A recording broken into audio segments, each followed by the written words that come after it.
Assalamualaikum warahmatullahi wabarakatuh. Perkenalkan, nama saya Kisah Safwan Meira dari kelas 810, nomor absen 7, ingin menceritakan tentang biografi pahlawan nasional Jenderal Urip Sumoharjo.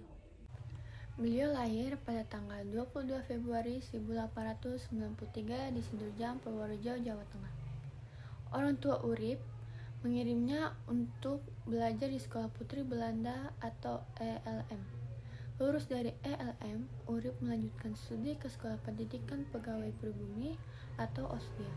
Harapan orang tua adalah agar Urip bisa menjadi bupati kelak di kemudian hari. Namun, pendidikan Urip di OSVIA tidak berjalan mulus. Lantas, Urip mendaftarkan diri ke Akademi Militer di Master Cornelis di Batavia. Urip Sumoharjo ditempatkan di Batalion 12. Urip Sumoharjo diseratugasi untuk memimpin unitnya menjalani sejumlah tugas ke beberapa daerah di luar Jawa. Pada tahun 1925, Urip ditugaskan di Magelang. Dia bertugas di Mercury Divide, sebuah unit militer bentukan KNIL. Memasuki tahun 1938, Urip memutuskan pensiun dari KNIL karena adanya perselisihan dan penolakannya saat dipindahkan. Namun, pada tahun 1940, Urip harus kembali ke dunia militer karena adanya ancaman serangan dari Jepang. Pada masa pendudukan Jepang, Urip sempat ditangkap dan dijebloskan dalam penjara. Urip Sumoharjo segera bergabung dengan kelompok militer sesaat setelah proklamasi kemerdekaan Republik Indonesia. Pada 23 Agustus 1945, Urip melapori petisi yang mendorong pembentukan formasi militer nasional.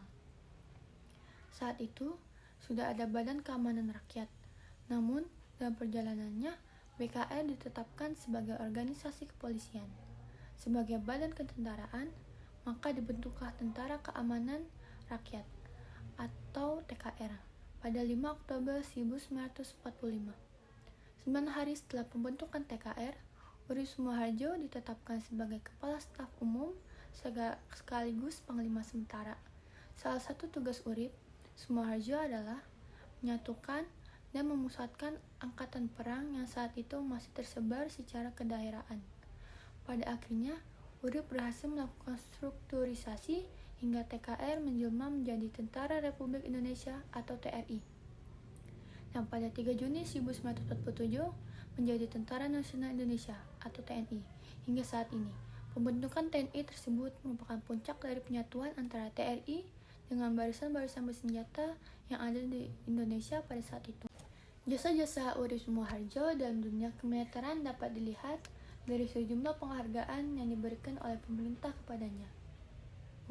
Beberapa penghargaan itu antara lain Bintang Sakti 1959, Bintang Mahaputra 1960, Bintang Republik Indonesia Adipurna 1967, hingga Bintang Kartika Eka Pakci Utama 1968. Urip Sumoharjo menembuskan nafas terakhirnya pada 17 November 1948 dan keesokan harinya jenazah dimakamkan di Taman Makam Pahlawan Semaki, Yogyakarta. Urip Sumoharjo dipromosikan sebagai jenderal secara anumerta dan ditetapkan sebagai pahlawan nasional pada tahun 1964. Sekian video dari saya. Wassalamualaikum warahmatullahi wabarakatuh.